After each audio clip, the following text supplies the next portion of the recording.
Hello and welcome to the Makers Exchange. My name is Jody and I'm going to be your host for this hour-long event. Joining me are some of your favorite Craftsy instructors. We have Rachael Teufel, Jen Lucas, and Brenda K.B. Anderson with us today, and we're so excited to hear from them because they're going to be sharing some of their best ideas and tips with us.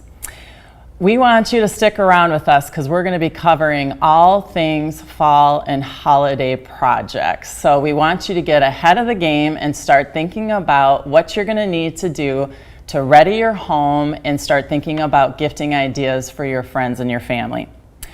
Throughout the next hour, we're going to be streaming live and we are going to be taking your questions. So I want to draw your attention to the chat box because that's how you're going to be able to communicate with us.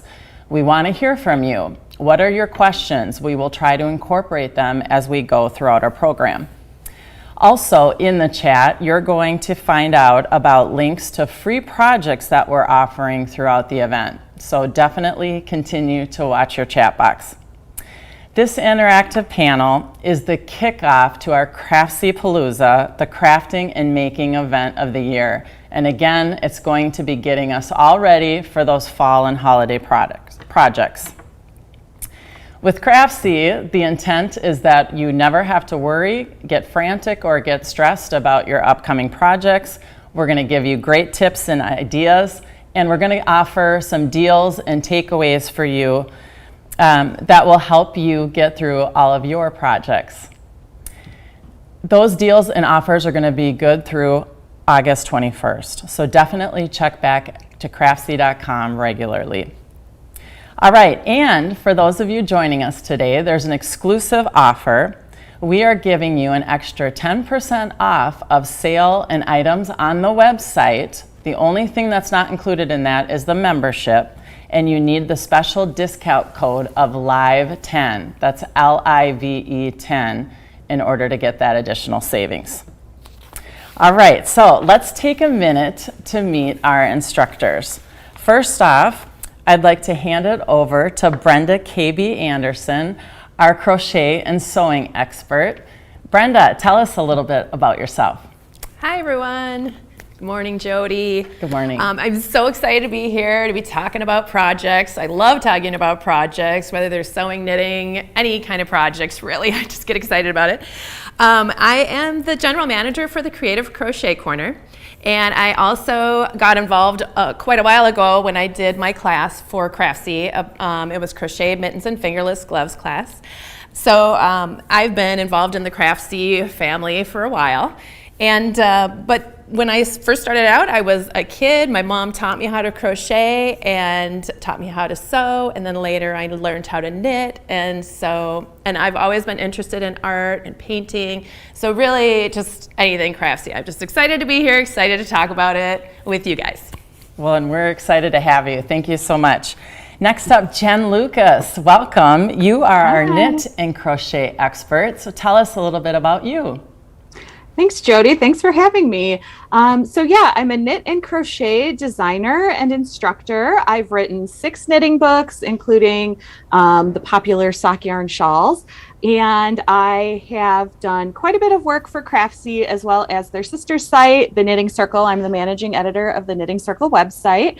I've recently gone and filmed some Craftsy classes. And while Brenda has been involved with Craftsy for a long time and did classes a while ago, I was a huge fan of Craftsy for a long time. So before I worked with them, I absolutely love them. I have watched so many knitting and sewing and quilting classes. So I'm just really excited to be here and talk about crafting with you all today.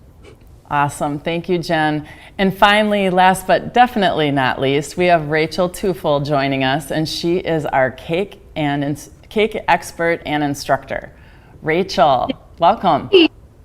Thanks for having me as well. This is super exciting. I'm a gifter, so I love gifting projects, but I'm the managing editor for Creative Cake Design, but I have been with Craftsy for 10 years. I'm so excited to be able to say that I'm one of the original instructors from the Craftsy platform, and so excited to still be a part of this amazing community. So we've got lots to share. We should probably get right to it. Awesome. Well, as you all can see, we're in very good hands, so definitely let's kick it off. And I have a question to get us started. Fall is approaching quickly, as are the holidays. So as the three of you start to think about some of our home readiness, getting gifts together for friends and family, what are some of your ideas and recommendations? Brenda. All right, I'll start us off. First of all, I want to talk about the biggest project I have to talk about here first, because if you want to start on a larger project, it's a good time to start right now. Something like this. This is the Silent Night Christmas tree skirt. Let me kind of pull it out here. It's pretty large, a regular Christmas tree skirt size. And this is a crochet project. It's worked back and forth in turn rows, and then there are some little puff stitches sort of sprinkled about. And then when you get towards the end, you get to do this fun cable tree sort of motif at the end, and then another little row of puff stitches. So it's a fun project, and every other row you're just doing straight single crochet, so you can get little breaks here and there. And it's been a really popular project for people. And Jen, I think you had a Christmas tree skirt too, right? Yes. So I have the Happy Holiday tree skirt, which I knit, and here's mine here. And like Brenda, it's like every other row is kind of a rest row where you're just either knitting or purling. And so mine, I have I-cord to tie it, and it's the perfect little project to start now because, the tree skirts do take a little bit of time, and starting some of that holiday knitting or crochet or crafting now is always a good idea. The tree skirts are so cute. They honestly look like something you might be able to wear. Do you guys have any recommendations for people who are looking to add maybe to their wardrobes? Actually, when I did my live for this, it's a live tutorial for this Silent Night Christmas tree skirt, people had asked about that because they saw it and thought maybe you could wear it as a poncho. Right. And it's about the right size. I tried it on later after that event, and I was like, oh yeah, I guess it's a poncho and Christmas tree skirt. Yeah, same for me. With mine, the shaping of it is like how you would do a shawl. And so it does have the hole where the tree would go. And actually, my 9-year-old niece was over at my house, and I had it sitting out, and she put it on like a cape without even thinking about it. She just popped that on and started wearing it around the house. So I would say, yes, you absolutely could wear this as an accessory if you didn't want to use it for a tree skirt. So and same with Brenda's too, is that the construction's similar to what you would do for a shawl or a poncho anyway, so why not? Well, and they're beautiful. How about you, Rachel? What are some recipe ideas? Yeah, baking is such a challenge to do really early. We can't start our crafts this early for the holiday if we're making cakes, for instance. But the beautiful thing is cookies will really last quite a long time. So I usually recommend, if you want to start getting ahead on holiday gifting, doing a cookie recipe is the best way to do that. And it depends obviously on what holiday you're working towards, but we have an amazing cookie platter that looks like a turkey, which is just like one of the more adorable things that I've seen. Ann York's made this adorable cookie platter, and it's just so fun, and it's one of those that takes a little creativity just in the sense of how you assemble it, but my goodness, it is such an amazing display for all of your guests to be able to look at for a while, but then also enjoy. And you can always bake your cookies ahead of time and put them in the freezer, and then pull them out as you get closer to the event and actually ice and assemble them. So you can get some of that holiday baking done ahead of time, but it is a little bit more challenging.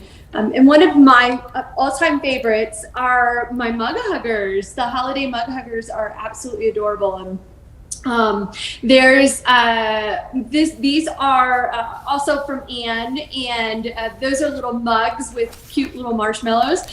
These are the mug huggers, and what's great about these is you can actually create the kit for your gift to give someone with some instructions inside, but you just include a little bit of royal icing, the cookies, and then all sorts of fun decorations, and then they get to create them themselves. So, you know, if you don't want to make each of these little mug huggers yourself, you don't have to. You can create a kit for them, which I think is just absolutely fantastic. And these cookies will last forever.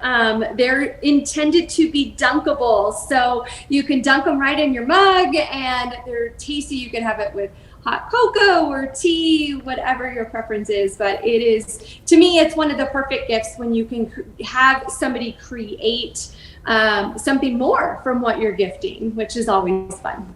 Oh my gosh, those are adorable. Seriously, that's kind of a cool project to do with kids too, because a lot of these families take on gingerbread homes and things like that during the holidays. These are maybe a little more manageable with the attention span for some of these kids. Absolutely. They're much tinier, and so it just allows everybody to be able to be a part of it without having, you know, one giant piece. Y'all have individual things to create, which is really fun. Super fun. And I love the cookie too, because that could be almost part of a tablescape. And then it looked like you could just kind of almost like monkey bread, right? Pull off the individual feathers of the turkey and their individual cookies. Yes, absolutely. That's exactly what they're intended for. I love it. Love it. Okay, well, I want to just quickly mention a promo that's going on because we know our viewers are interested in this. So we want you to get ahead of the holiday gifting. And so we've made some incredible daily deals available for you as part of our Craftsy Palooza Makers Sales Event. Okay, so this is going live through August 21st. And for our viewers today, we have a live event exclusive offer when you use code LIVE10. You're going to get an extra 10% off almost everything, including the sale items. The only thing that's not part of that is the membership. So don't forget about that as we continue to give you some awesome ideas here. Okay, question number 2. Rachel, we talked about getting ahead. I will tell you, I can't even believe where we're at in the year already. Things are coming fast. We wait too long. We don't have time to bake all of this stuff. And we stress, and then a lot of times we run out and have to buy stuff last minute because we didn't prepare appropriately. So what are some things that we can bake besides cookies in advance, right? Package them and store them so we can get ahead of the season a little bit.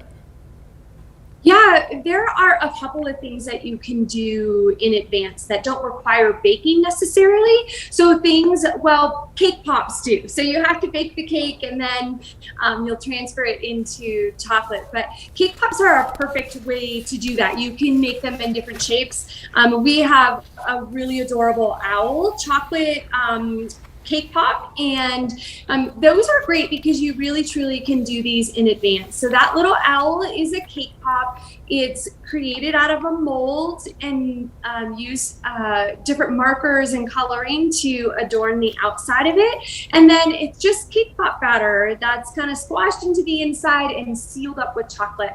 And that's the key when you're doing any sort of advanced baking, is you want to make sure that you're containing these items really well. So being able to create a cake pop, for instance, allows you to enclose the cake within the chocolate, which keeps the cake nice and moist and keeps it fresh for a longer period of time, rather than just having a cake sitting out on your counter, for instance. So my recommendation with this is to create the cake pop batter inside of the chocolate. Go ahead and freeze it, and then again, pull them out, let them come to room temperature, and you can decorate them a little closer to the event itself. The other thing that does not need refrigeration or anything is cocoa bombs, and you can use that same chocolate method of creating a mold, a three-dimensional mold, and putting just hot cocoa inside of it. And those are perfect for do-ahead projects. You can package them in all sorts of things. There's all all sorts of clear packaging out there these days. You can wrap them in cellophane baggies with little bows. I have a tendency to include recipes with a lot of my handmade gifts, so that's another way that you can do something in advance. I'm going to show you this, even though we don't have a picture of it, but this is just a recipe card that is dangling from a cute little wooden spoon. So if it's like last minute and you're like, I don't know what to do, but I want it to be somewhat personalized, use a recipe of your own, print it off, and attach it to something cute like a wooden spoon that you would use to mix up your batter. So there's always a way to get around the last minute piece of things. What a great hostess gift idea. I love the spoon too, because a lot of families are trying to kind of share recipes. And so this could almost be something that you do year after year, and they get a different utensil or something for the kitchen and a new recipe. I love that. That's a really good idea. Awesome. Brenda, Jen, how about you two? What sorts of ideas? All right, so Jen, is that okay if I start? Oh yeah, go right Okay. ahead, please. All right, so I was thinking about this question, and what I like to do, well, two things.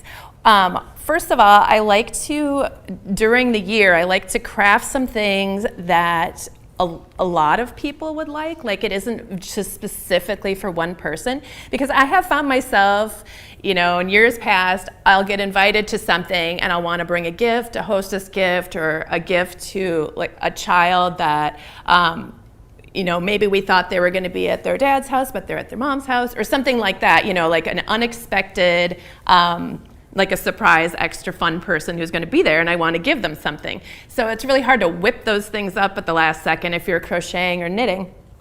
But if you kind of make some things throughout the year that are kind of what I think of as basics, then you can have those ready to go if you find yourself in a situation like that. So one thing that I made for that purpose is the wassail mittens. So these are just little woolly mittens, and they come in a bunch of different sizes.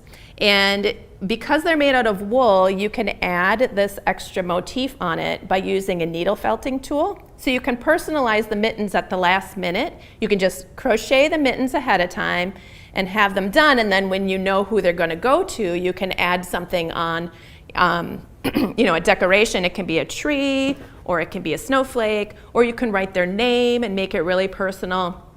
You can, you know, just do shapes or stars or however you want to make it, so it really feels like it's specifically for them, but, you know, and it is, but you have been able to prep that ahead of time and have that ready to go before the holiday season. I mean, you could be making those today.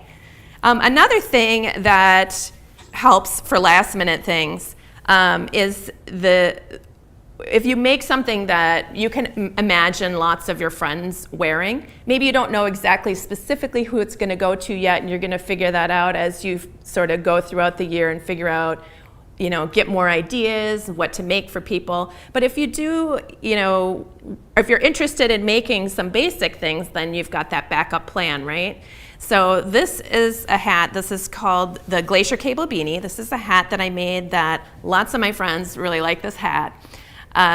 It's stretchy. It doesn't have to be exactly the person's head size, and that can sometimes be a problem with crochet, because oftentimes crochet it's less stretchy than knitting, oftentimes, just because of the way the stitches are made. But the way that this is constructed, it's pretty stretchy, so you don't have to have like exactly their head size before you make these hats. And these come the pattern is written for a few different sizes as well, so you can have those ready to go.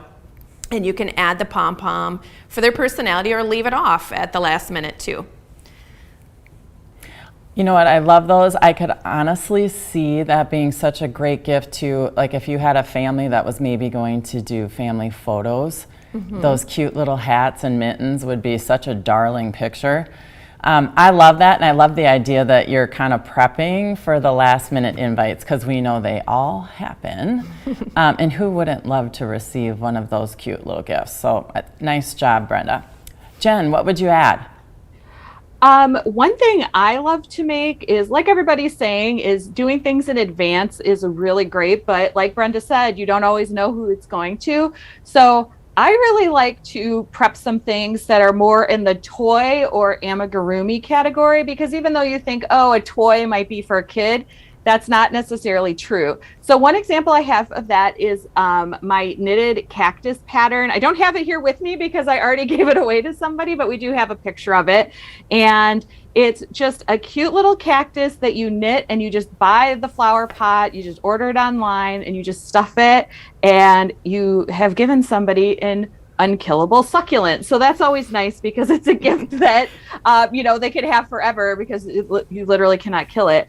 The other thing I have is this bunny buddy that I made as a spring project, but I think it would be really great for any time of year, and really for anybody. This looks so cute sitting on my shelf, but my nieces and nephews, who are all age 12 and under, they all want one too. So I think that this can be a really good idea. And what I really love about the toy projects is that in general, they're really, really quick to make. And you also don't need to worry as much about things like gauge. I mean, you do, but it's not as important. You're not trying to get the hat to fit somebody. You can use a lot of your leftover supplies that you already have from other projects. So it's a really great, inexpensive way to make last minute projects, because a lot of these don't take very much yarn at all, and really just a few hours of time, mostly sitting in front of the TV anyway. You can have a cute little bunny to give away as a gift. I love that. So cute. And we had a question come in online, and it looks like we already provided a little bit of information, but Brenda, are the crocheted mittens fairly easy to make? And they asked about the pattern, which we've gave them the website where they can find that. But talk a little bit about the process of making them. Sure. Yeah, they are pretty easy to make. They are made, first you make the cuff back and forth in turned rows like this, and then you join it into a tube.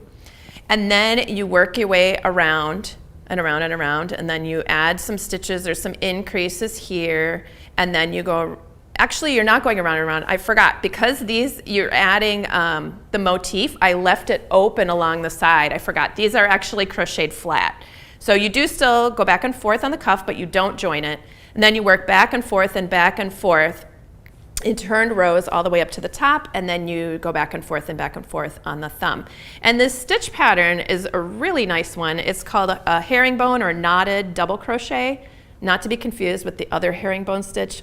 In crochet, there's like so many stitches that are called the same thing, but they're different stitches, or they're called different things, but they're the same stitch. It gets very confusing. But this is just a variation on the double crochet. And what I really like about this stitch pattern is that you don't see big gaps between the stitches. If I pull on this a little, you don't have a bunch of holes like normally you would in double crochet. You have those taller stitches, and then you have a little, kind of a slit between that stitch and the next stitch. But this one is all filled in. And it makes just a really nice, stretchy, fairly flat fabric. And it's nice that it's flat so that you can do this needle felting on the outside. And that part is super easy. I mean, it's basically doodling with yarn. You just lay your yarn onto the mitten, and then you use a needle felting tool, which has sharp barbs on it, and you poke in and out of the fabric like this until the wool fibers kind of intermesh, and then they're stuck. See, I can't pick this off of there, even though it is just, was sitting on top, and I used the needle felting tool to just add it into it and mix it into the fabric. So I would say they're more of if you're an adventurous beginner, maybe an advanced beginner, but definitely intermediate crocheters could do this. They're pretty straightforward. They're so cute. And I like that they're non-perishable. They work for pretty much everyone, which is great for those last minute gifts because you don't know who you're going to be giving something to. And they ship easily, so not something you have to worry about. Rachel, I did want to ask you, because I'm just personally interested, with the cookies, is there a recommendation on how to ship cookies and things like that so that they don't arrive broken? Yeah, the best thing that you can do is individually wrap your cookies in a cellophane bag and then put that foam wrap around it as well. And that just helps, like, you need to stack them in a way that the foam is in between each cookie. So just wrapping your cookie entirely in that shipping, it's foam paper, but it's shipping quality, and layering them in your box. And the more cushion you can provide around the cookies, the better. So don't skimp on that foam paper. I promise it's really important. I have a tendency, so those little mug huggers, for instance, I have this little, let me get it on camera. Sorry, guys.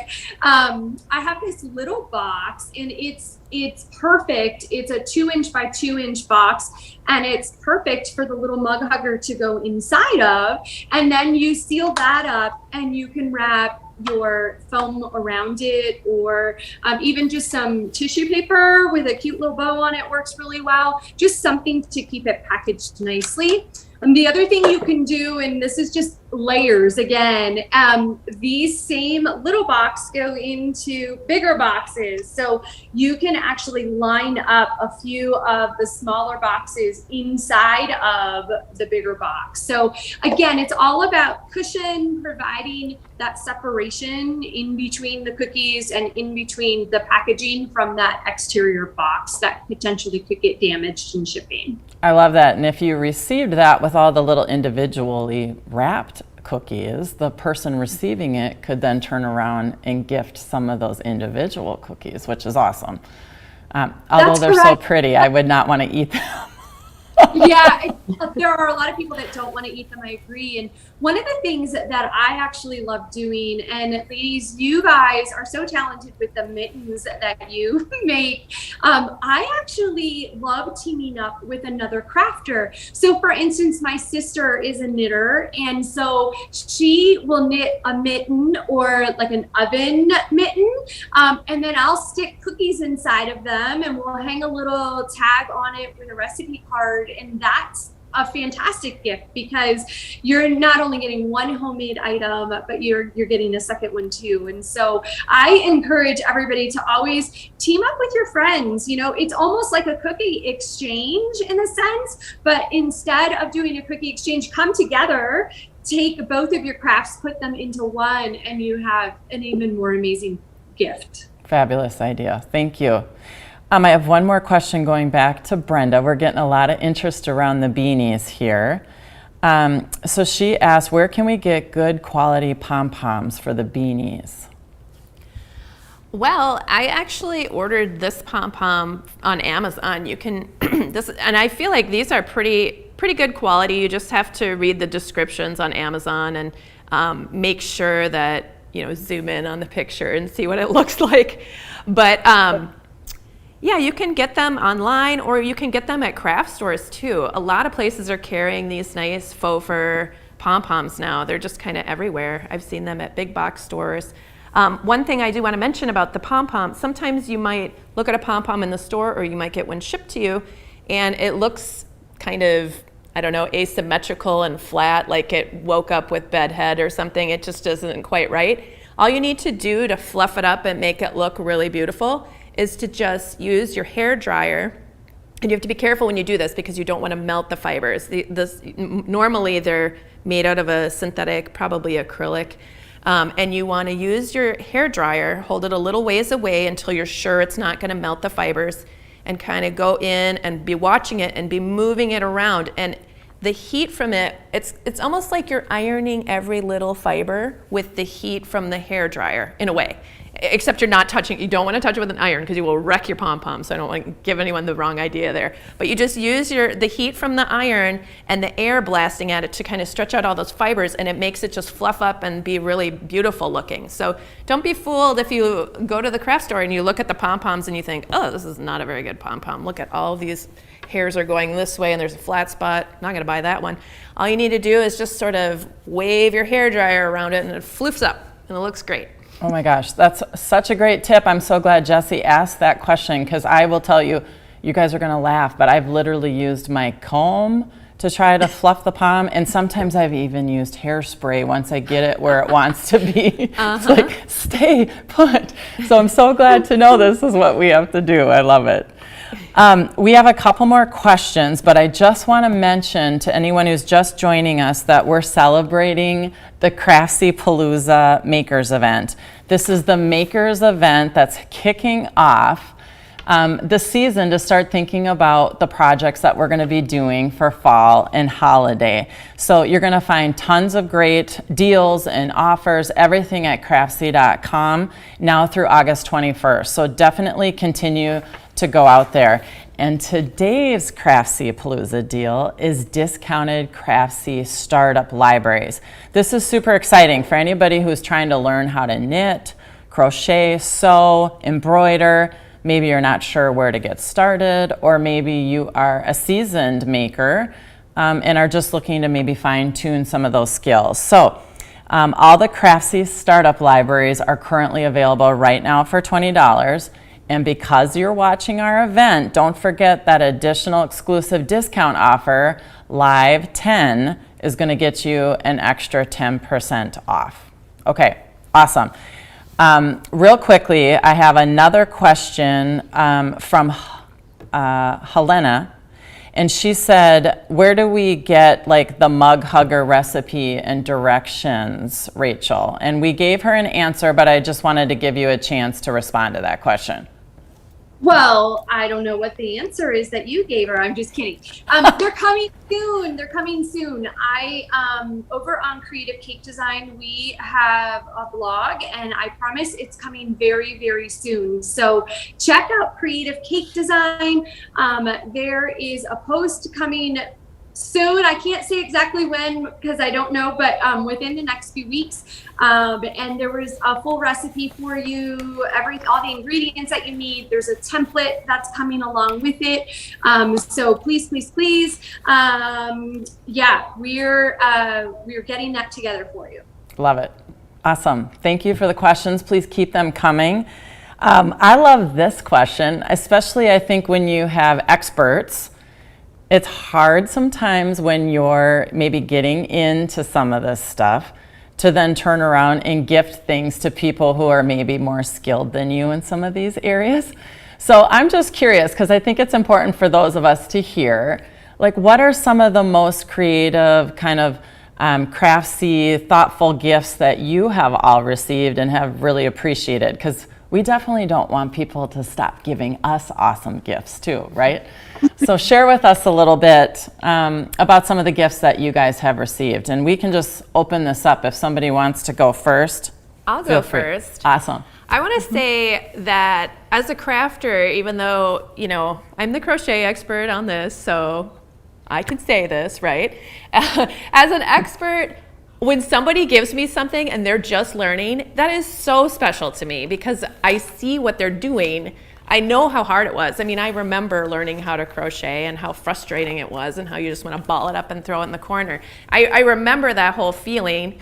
And it's so fun to see people like at the beginning of their journey, and when they give something to you, you know it took a long time for them, especially if they're first starting. So it's like a sentimental thing to me. It's so, I would never look at something and be like, oh, they really should have woven those tails in better. Ooh, they missed a stitch there. Like, I would never do that. I think the more talented you are, the more you realize, like the more you've learned as you've gone on your journey, the more you are able to see when you don't see the mistakes as much on somebody else who's learning. Like you see your own mistakes, of course, they just are like glaring red flags to you. But when somebody gives you something, you just think, oh my goodness, look at what they're doing. They're learning all this stuff. It's so awesome. And to answer your other question, what are the most special gifts that I've gotten? I've gotten a lot of really special gifts, and it's really hard to narrow it down. But one thing that I think about a lot is my mom quilts. She's a big time quilter, and she has made me many, many quilts over the years. And every time she gives me a new quilt, I look at it and I see the work that she did when she was thinking about me.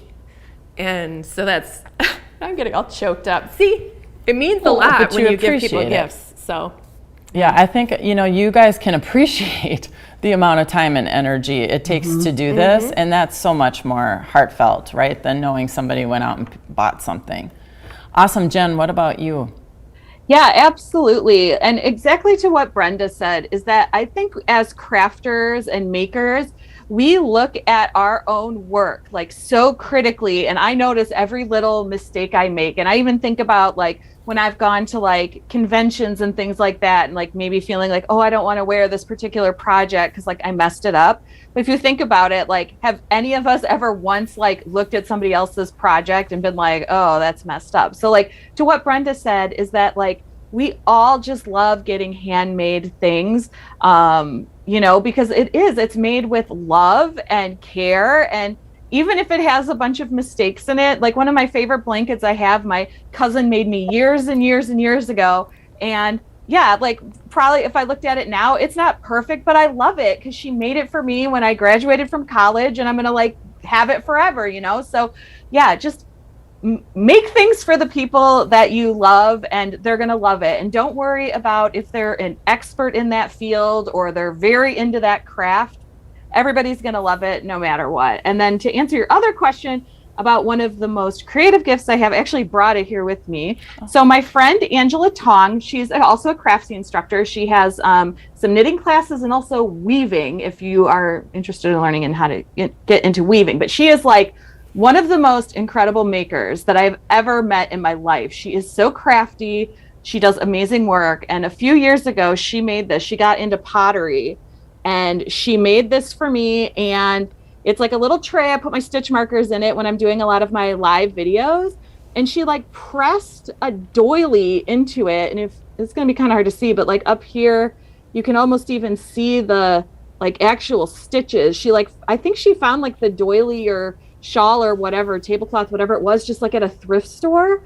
And like, how creative, because this isn't something that she knit or crocheted, or like I said, she also does weaving, but she took her new skill of pottery, and this she made years ago. I mean, this is amazing. The stuff she's making now is like even more amazing, and I didn't think anything could get more amazing than this.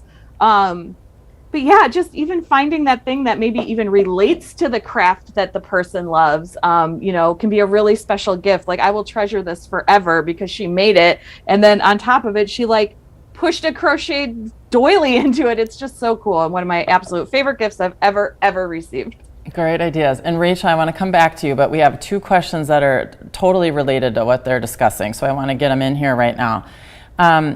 One of our viewers said that she would love to be able to knit some gifts, but she has a lot of trouble learning to knit. So she's wondering what classes might be best for her to start with as a beginner. Yeah, so there is a startup library on Craftsy for knitting. So that would be a really great place to start. In addition to that, you know, I am the managing editor of the Knitting Circle, and we do have a 14-day Learn to Knit series that you can go check out. And I've done videos on all the knitting basics there too. So I would say either check out that startup library on Craftsy, or also you could go check out that 14-day Learn to Knit series. The thing I always just want to remind people about learning any new craft, whether it's knitting or crochet or cake making or whatever, is that none of us started out as experts. We all had no clue what we were doing at one time. And so that's just a really important thing to remember, is that we all were beginners once. Some of us just, you know, got really obsessed with what we were doing and made it our job. So yeah, just remember that it just takes practice. It's like learning anything. And so hopefully some of those videos will help you out, and you'll be knitting all the projects in no time. And what a great deal for $20 to be able to get access to that, and then look at all the amazing things that you can make after watching that. So absolutely awesome. One last question for you, Brenda, before we move back to Rachel. Do you have a specific size of the palm that you recommend for the hats?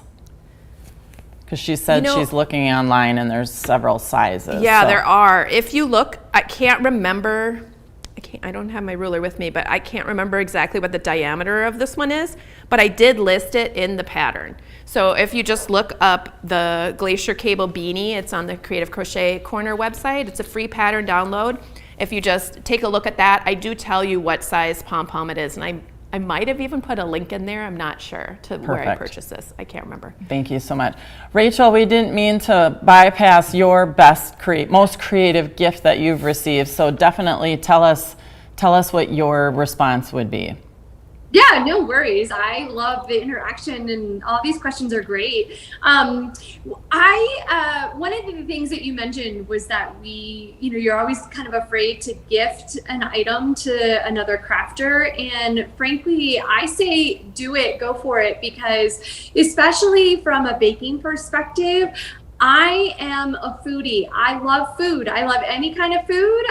I literally will eat anybody's cake, cookie, pie. Pie is my favorite, in case you're wondering. We absolutely, we love getting gifts from other people. And I say, whatever it is that's special to you, share that with somebody else. It doesn't matter if they're a crafter or not, because we all have, especially crafters, I feel like we all have an appreciation for how much time and effort goes into those handmade gifts, and we appreciate that so much. So don't hesitate to do that. But I have two favorite gifts. I have one, there's a picture of a charcuterie board, and that I am just a foodie. I love entertaining, and so receiving a charcuterie board was like the perfect gift for me. But it's so fun because even if you can assemble it all together for the person, which is great, and then just wrap it up nicely in some cellophane and share it that way. But the other option is to give pieces of the charcuterie. So you can give somebody a box of chocolates and the board itself, and maybe a lovely container of honey, some breadsticks, those things that aren't going to be perishable right away, and maybe include a gift card to a local cheesemonger, for instance. That's a really great way to be able to give a gift that is perishable, but not, Right. So that's do it. But one of my all-time favorite gifts is actually from my sister. She's a crafter. I think it runs in the family, right? But this is a bowl that she sewed for me. Of course, it has my favorite color, purple, in it. And I have used this for a variety of things. But what I love most about this bowl is just that it was handmade, personalized in my color. It's from my sister. I always have it sitting out. During COVID, I used it for masks. And prior to that, I had placed some bread in it for one of the holidays that we all celebrated together. This was like my little bread basket. We host a poker night, and we had thrown in some really fun little like squishy gifts we would like throw them at each other at a poker game. I know it sounds silly, but there's reasons. Anywho, it's so versatile. You can use it for anything. So this is probably my favorite gift that I've ever received, and certainly my favorite gift from my sister, and something that I use all the time. So yeah, gift, people, gift. I love that, and you just definitely scored bonus points for giving your sister a shout out today. Oh yeah, for sure. Awesome. Okay, well, I wanted to tell you, so all of these classes, these startup classes, are available today as part of the promotional deal. You can get them for just $20, and then you can get that additional 10% off using the Live 10 code. Tomorrow, because we're doing a new and different deal every day, you have the option of getting a Craftsy tote. Totally awesome, right? And that's perfect because all the DVDs are going to be marked down to $14.99. And with this free tote bag, you can carry around all of your craft making, yarns, fabrics, whatever it might be. So that's tomorrow's deal. So make sure you're coming back every day between now and August 21st to see what the deal is. Okay, let's get into some suggestions that you guys might have for like tips for planning or prepping your homemade holiday gifts during the busy season. I mean, we talked about this a little bit, but I know you guys came armed with a ton of ideas. So I'm sure there's more things that you can share with us that are going to help us just kind of get ahead of that crazy schedule and start thinking about what we're going to need. Again, we can just kind of open this up if anybody wants to start. I can start. Awesome. I like to start. One thing I was thinking about, and this is something that I am working on because I'm not, let's just say I'm organized in certain ways, but the bigger picture of things, sometimes I let that go. So I was thinking I should really write down a list of all the people I'm planning on gifting for and actually pick out ideas for them ahead of time instead of just going one by one, like, oh, I'm done with this person, I'm gonna do the next thing. Because then you have the bigger picture and you can kind of maybe even jot down, because crochet takes so long, maybe you can just even jot down like a time estimate and be generous to yourself. And then you can look at it again and reassess, because every year I'm a last minute crafter. I'm very good at crafting things at the last minute, but it isn't so fun sometimes when you're like, oh my gosh, I just really need to sleep and the party's tomorrow and I'm gonna be really tired. I gotta wrap this. What am I gonna wrap it in? And actually, speaking of wrapping things, I saw on Craftsy that they have a drawstring bag. It's, let's see, it's the basic drawstring bag by Kristen Link, actually. And I looked at that and I thought, oh, I should make a whole bunch of these ahead of time so that they're ready to go, and in like holiday fabrics. So yeah, you can see right there, it's WIP whip, which if you're not a knitter or crocheter, maybe that won't make sense, but it just means work in progress.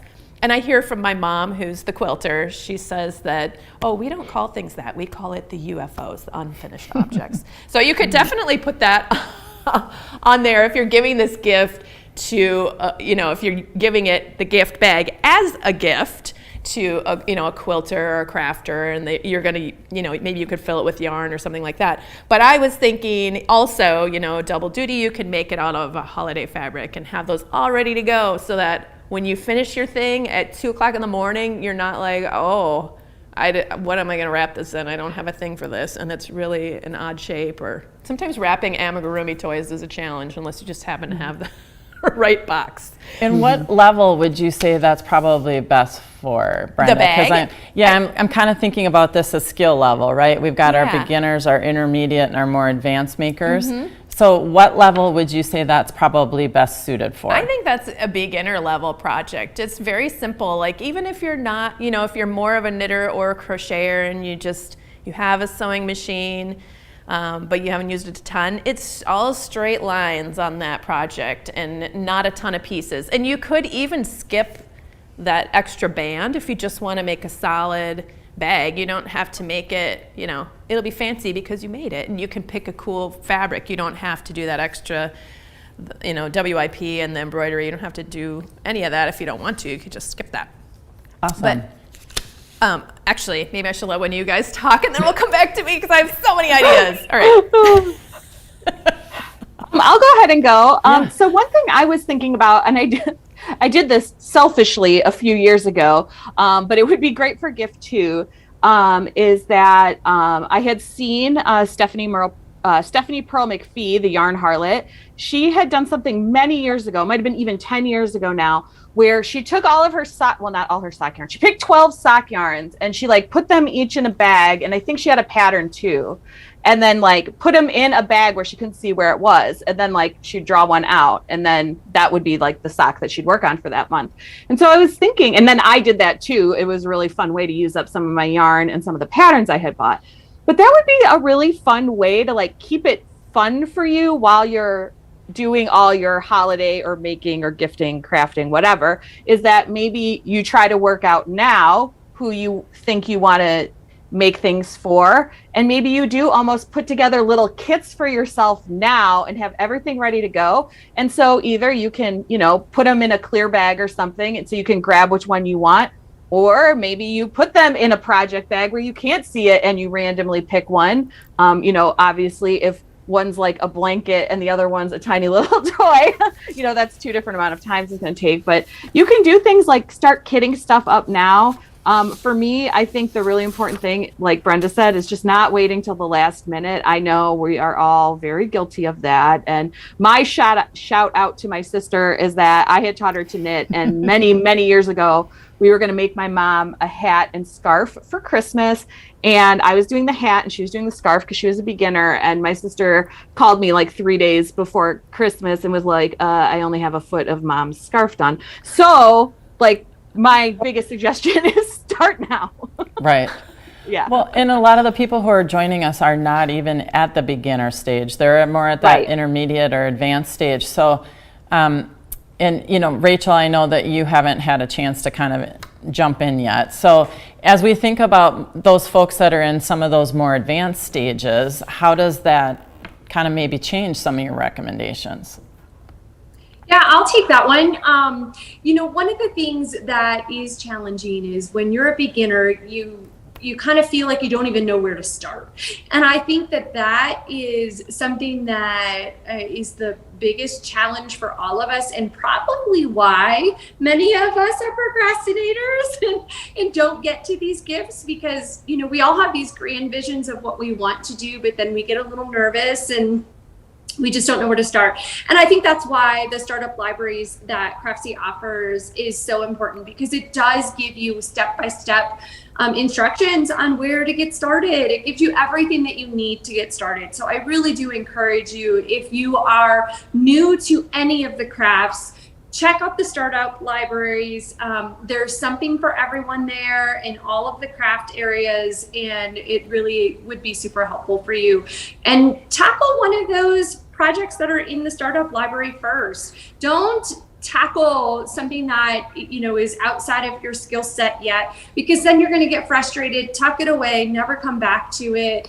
And that's obviously, you know, not beneficial to anybody. So definitely grab something super easy. Even if you, let's say you've done some knitting or crochet or even some baking in this instance, you know, take a recipe that you think that you can do and start there. And I promise you will be able to gain the skills that you need in order to really create what you want in the end. It might take some time, but that's why it's important to get started now. I wish I could take my own advice. I never do. We're always good about giving advice, right? I'm scrambling to the end, which is why I have mini charcuterie boards and tiny little jars of honey on hand. I love it.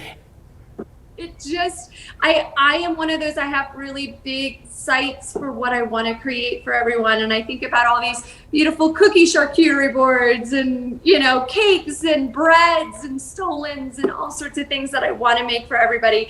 And life catches up with us. So I guess one of my other pieces of advice is don't get down on yourself, because it happens to the best of us. And we are right there with you. Head into the store to grab our little charcuterie boards, putting a little gift card on it, adding honey with a personalized tag, and you know, that's just as good as anything else as well. So awesome. Thanks, Rachel. And I actually have a quick question for you about the creative cake design. Yes. Links is, it looks like Anne is way past the beginner stage, so she's wanting to know where she can get more advanced videos. Yeah, so there are lots of every project you can think of, both on Craftsy as well as creative cake design. We have a multitude of classes ranging from free to the subscriptions. We also have individual class projects that you can purchase separately. So, and again, that goes for both Craftsy as well as creative cake design. And I know that we have individual websites for knitting and crochet as well, ladies. So, you know, so if you're looking for other projects, I really just encourage you to take a look around. We've got lots to offer. That's great. And then going back, Jen, to you and Brenda, as we think about some of these knitting, crocheting, sewing projects, what are some ideas you have for the intermediate or more advanced makers? Absolutely. So, you know, I am a shawl knitter. That's, as a designer, that's sort of what I'm known for, is knitting shawls, designing shawls, crocheting, etc. So if you're an intermediate or advanced knitter, I encourage you to make a shawl. Everybody could use a shawl. You know, lace is for everyone. So I would encourage you to give that a try. We have some great classes at Craftsy about shawl knitting, shawl design. Again, before I ever worked with Craftsy, I was a fan of Craftsy, so I've probably watched most of them already. So yes, you can get lots of great ideas there. There's so many different things you can do. You can make fingerless mitts, the mittens. Brenda's showing maybe, an easier mitten pattern, but you can do all kinds of things with cables and more advanced techniques. Like it might be a more simple project, but you can bring some more advanced techniques into those projects to make it, fun, but also still really quick too. Right. So I have on Craftsy, I have the crochet mittens and fingerless gloves class, which is kind of tagging onto what Jen said. And in that class, it starts out with some very beginner back and forth turned rows fingerless mittens. But then I also have other mittens in there, one for learning how to do the cables and another one for color work. It's all in the same class. So I would suggest, try to figure out what you are interested in learning. It should mesh up with something that you want to give someone, of course. But if you are excited about learning something, that you're going to be engaged in your project and you're actually going to finish it. So if you can figure out a way to learn something while you're making it, if you feel like you have enough time, then that's a really good way to go. Another thing you could do is if you want to learn a new stitch pattern or a new technique, you can make a scarf or you can make a cowl. You can just make a long rectangle and make it into something while you're learning a new thing. So if you look at Craftsy and learn, I think there's a couple different cable classes for crochet. I'm sure there's some for knitting, different types of stitches that you haven't done before. And then you can just make a long strip and make it into a scarf or, a cowl or something like that. It doesn't have to be, if you're learning one part of it, like if you're learning to do a new stitch pattern or learning to do color work or learning some new technique, you can keep it simple. You don't have to make like a super complicated sweater and color work, to learn the thing and then gift it to someone, because that's just it's a lot when you're thinking of a gift, unless it's the perfect thing for that person. I think it's better to decide, okay, I'd really like to learn a new stitch. I'm going to make a really simple thing with the new stitch. Or maybe you just want to make a really simple thing, and that's okay too, because actually I did a blog post on this on the Creative Crochet Corner last year before the holidays about how when you're in a big crunch at the end, what to do and how you can just make nice things out of ribbed rectangles. And if you're gifting to somebody, a lot of times people will really appreciate it because it's from you. And if it's something that fits into their wardrobe already, a lot of people would wear a ribbed cowl and they know you made it. That makes it special. So if you're, as for the beginners, that's a good route to go. Or if you just need some TV watching, yarn time, that's a good way to go. But, for the more intermediate or advanced crafters, if you want to explore a new technique, do it. Use this chance to make something really cool and learn something all at the same time. Awesome. Okay, well, I think we're getting down there, you guys. Nice job. Thanks so much for joining us today. Great ideas. For anybody thinking about tackling those projects, I've got all these ideas, so I need to go out there now. We've been putting links in the chat to kind of get you to some of the things that our experts have been referencing. And I just want to thank our viewers for joining us today for the Makers Exchange. Again, this is just the beginning of the Craftsy Palooza, which is the crafting and making event of the year. It's going to help you get ready for all of those fall and holiday projects.